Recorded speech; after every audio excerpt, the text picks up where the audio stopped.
Assalamualaikum warahmatullahi wabarakatuh. Hello guys, welcome to my channel.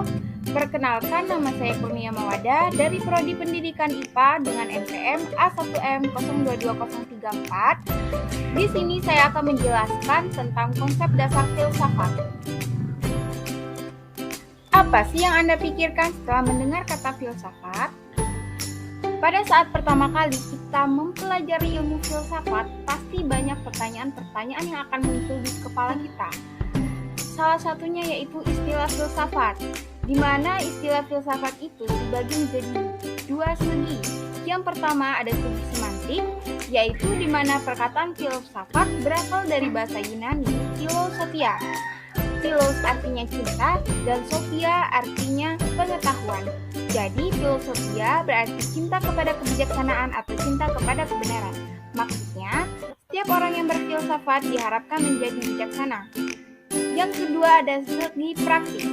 Dilihat dari pengertian praktisnya, filsafat berarti alam pikir atau alam berpikir. Berfilsafat artinya berpikir, olah pikir. Namun tidak semua berpikir berarti berfilsafat. Berfilsafat adalah berpikir secara mendalam dan sungguh-sungguh. Ada sebuah semboyan mengatakan bahwa setiap manusia adalah filsuf. Semboyan ini benar juga sebab semua manusia berpikir.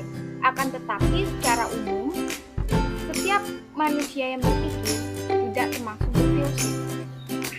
Tegasnya, filsafat adalah hasil akal seorang manusia yang mencari dan memikirkan suatu kebenaran dengan sedalam-dalamnya.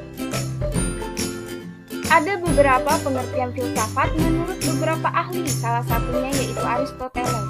Dia mengatakan bahwa filsafat adalah ilmu pengetahuan yang meliputi kebenaran yang terkandung di dalamnya ilmu-ilmu metafisika, logika, retorika, etika, ekonomi, politik, dan estetika.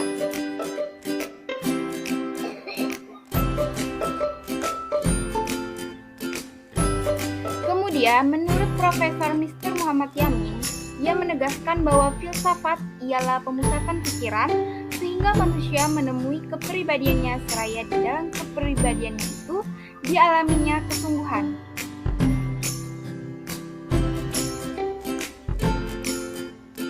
Ada beberapa manfaat filsafat dalam kehidupan. Yang pertama, sebagai dasar dalam bertindak. Yang kedua, sebagai dasar dalam mengambil keputusan. Yang ketiga, untuk mengurangi salah paham dan konflik. Yang keempat, persiapan menghindari situasi dunia yang selalu berubah. Dan yang kelima, menjawab keraguan. Ciri-ciri berpikir filosofis menurut Sudarsono dibagi menjadi 7. Yang pertama ada metodis, yaitu menggunakan metode dan cara yang lazim.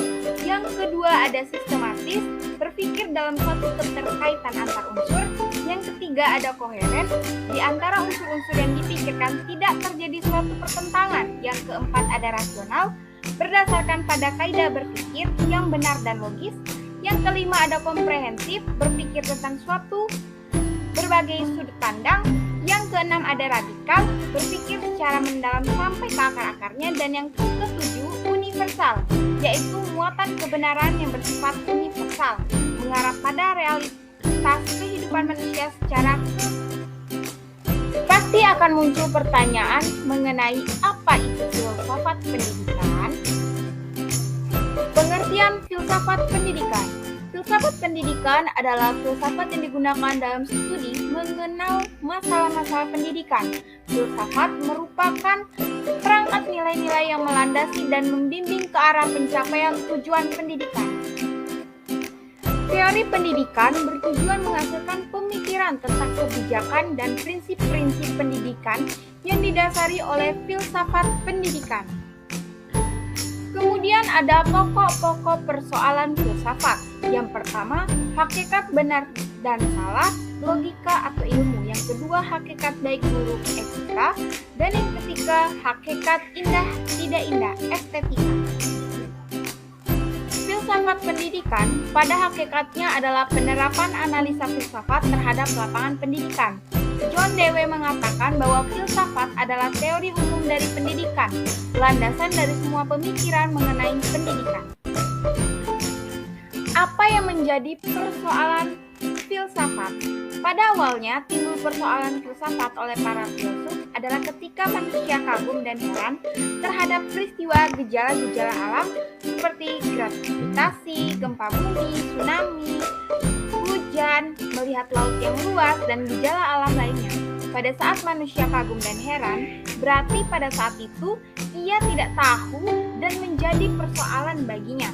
Apabila ingin tahu mengapa itu terjadi, maka dibutuhkan refleksi. Ciri-ciri persoalan filsafat. Yang pertama, bersifat sangat umum. Artinya, persoalan kefilsafatan tidak bersangkutan dengan objek-objek khusus. Yang kedua, tidak menyangkut fakta. Artinya, persoalan filsafat bersifat spekulatif. Yang ketiga, bersangkutan dengan nilai-nilai. Artinya, persoalan-persoalan kefilsafatan bertalian dengan penilaian baik nilai moral, estetis, agama, dan sosial. Yang keempat, bersifat kritis, merupakan analisa secara kritis terhadap konsep-konsep dan arti-arti yang biasanya diterima dengan begitu saja oleh suatu ilmuwan tanpa pemeriksaan secara kritis. Yang kelima, bersifat sinoptik, mencakup struktur kenyataan secara keseluruhan. Filsafat merupakan ilmu yang membuat susunan kenyataan sebagai keseluruhan. Yang terakhir, bersifat implikatif, artinya persoalan yang membutuhkan jawaban, dan dari jawaban itu akan muncul persoalan baru yang saling berhubungan. Kemudian timbul lagi sebuah pertanyaan, yaitu bagaimana berpikir kefilsafatan. Berpikir secara kefilsafatan sudah pasti berpikir secara menyeluruh dan sistematis, karena berpikir adalah kegiatan menghubungkan pengetahuan atau mengolah informasi yang diterima. Jika berbicara mengenai berpikir, banyak sekali di antara kita yang sering mengatakan bahwa kadangkala orang-orang pergi menyendiri hanya untuk berpikir agar tak ada seorang pun yang mengganggu mereka. Tetapi apakah sebenarnya berpikir yang mengganggu mereka? Tentu saja tidak, karena berpikir itu berfungsi ketika akan dibukanya. Maksudnya ketika ada sesuatu yang dihadapi, ingin ada penyelesaian. Cabang-cabang filsafat dibagi menjadi beberapa. Yang pertama, metafisika, diartikan sebagai sesuatu yang ada di balik atau di belakang benda-benda fisik. Yang kedua, ada epistemologi, yaitu merupakan persoalan kebenaran pengetahuan. Kebenaran pengetahuan disebut memenuhi syarat-syarat epistemologi karena tetap susunannya atau logis. Dan yang terakhir adalah aksiologi, adalah cabang filsafat yang mempersoalkan penilaian atau yang berhubungan dengan nilai bukti. Cukup sekian video dari saya. Jangan lupa like, komen, dan subscribe, serta bagikan ke teman-teman kalian. Semoga bermanfaat. Thanks for watching. See you. Wassalamualaikum warahmatullahi wabarakatuh.